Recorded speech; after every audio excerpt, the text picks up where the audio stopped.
Jéremy Jurgens, managing director of the World Economic Forum, said on Tuesday that no single country can solve the current wave of world problems and globally coordinated responses and global cooperation are needed. Jurgens made the remarks in an exclusive interview on the sidelines of the WEF in Davos.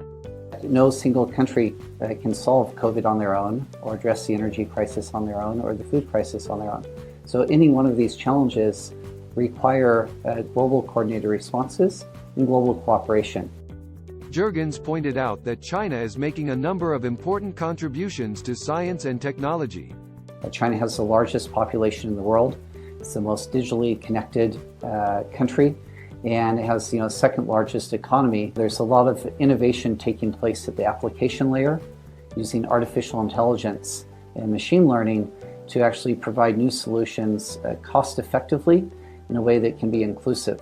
And what we see being pioneered in China can then actually be extended into other countries around the world.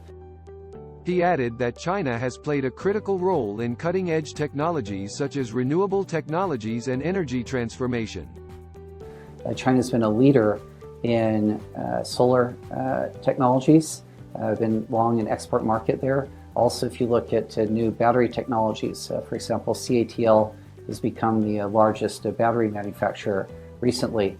Jurgens said other areas are still being developed in China, such as quantum technologies and space technologies.